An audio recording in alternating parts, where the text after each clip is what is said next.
तो हमने परमाणु संरचना की आकृति, परमाणु संरचना देखी कि परमाणु में 3 प्रकार के उप परमाणुविक कण पाए जाते हैं। पहला प्रोटॉन जो कि धनावेश होता है, केंद्रक में पाया जाता है।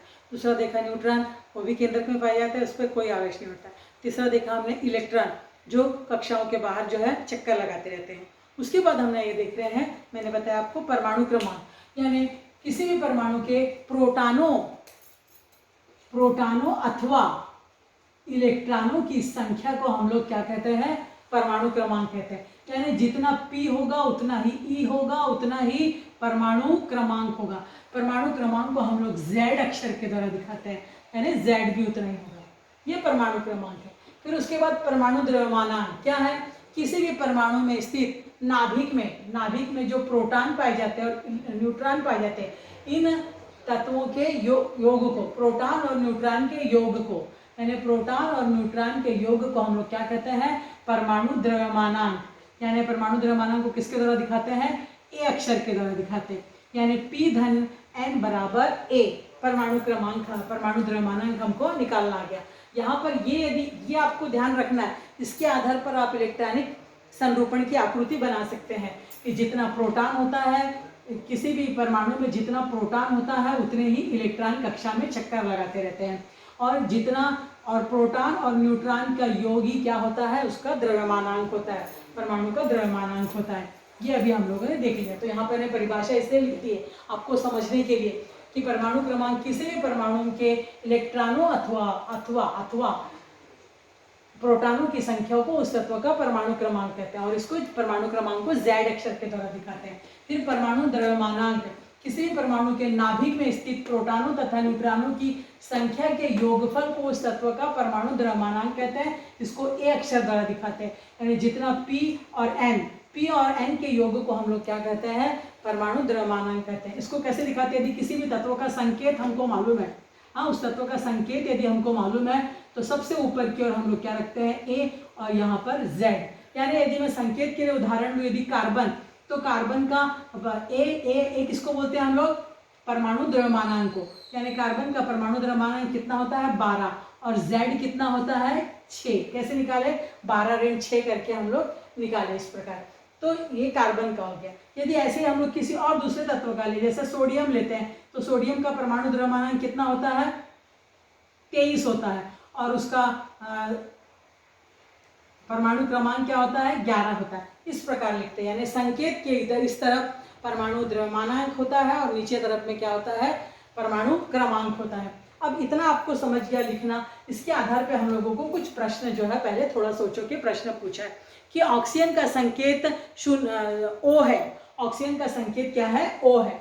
उसके आधार पर नाभिक में प्रोटॉन और न्यूट्रॉन कितने होते हैं, उसमें कितने होते हैं, 8 है। उसके प्रोटॉन 8 है बोल रहा है, और न्यूट्रॉन 8 होते हैं।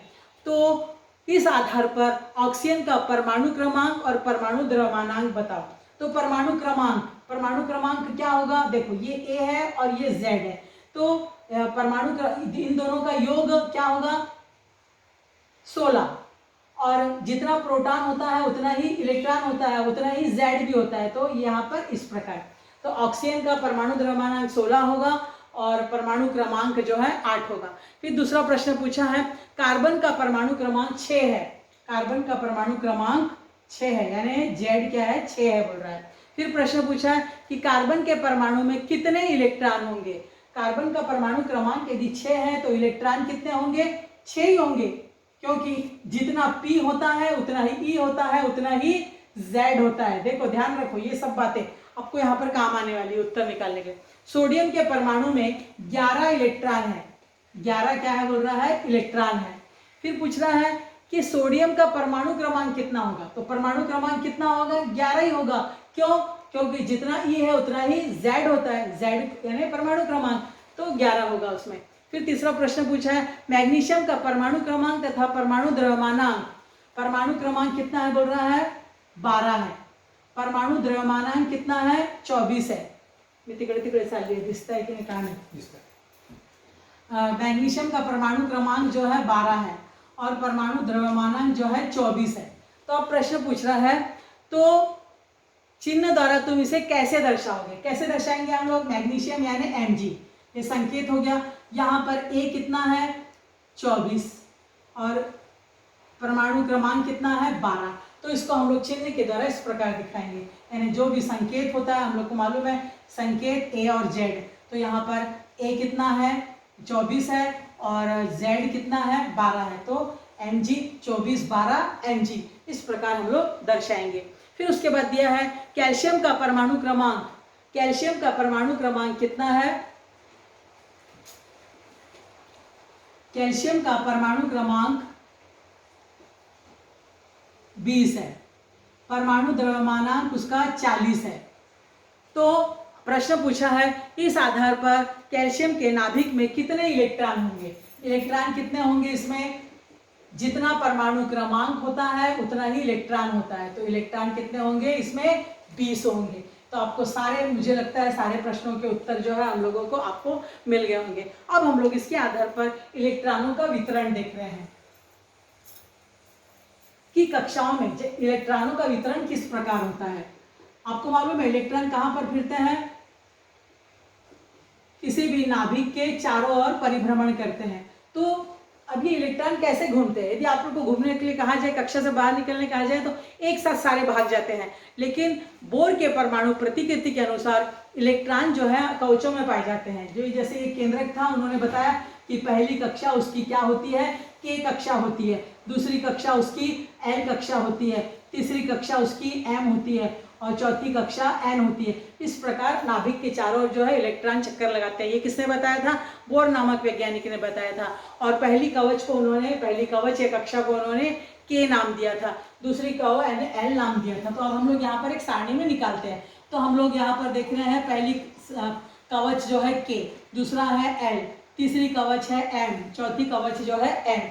ये ऐसे हमारे कवच हो गए, यानी ये इसकी पहली कक्षा हो गई, ये इसकी दूसरी कक्षा हो गई, ये इसकी तीसरी कक्षा और ये इसकी चौथी कक्षा।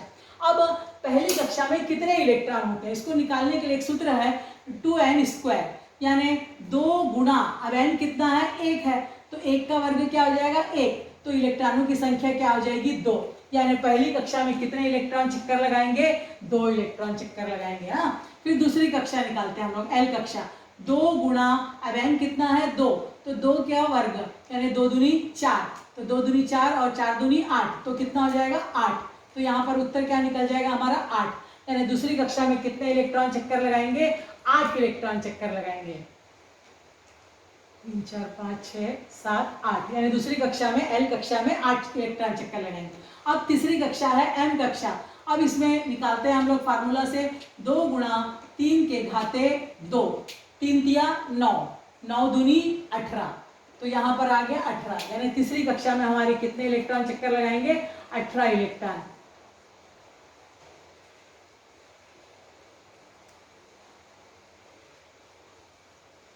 इस प्रकार 18 इलेक्ट्रॉन चक्कर लगाएंगे। अब चौथी कक्षा निकाल रहे, चौथी कक्षा हमारी एन कक्षा है, 2 गुणा 4 के घाते 2, 4 चौक 16, 16 दूनी 32, यानी हमारी चौथी कक्षा में कितने इलेक्ट्रॉन चक्कर लगाएंगे 32।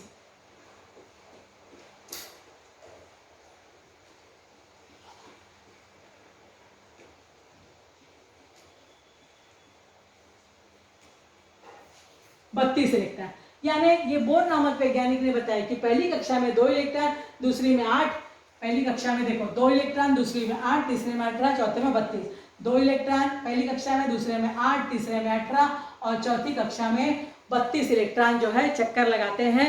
यानी के कक्षा में इलेक्ट्रॉनों की अधिकतम संख्या जो है कितनी होती है 2, एल कक्षा में 8 और एम कक्षा में 18 और एन कवच में जो है या कक्षा में 32 इलेक्ट्रॉन होते हैं।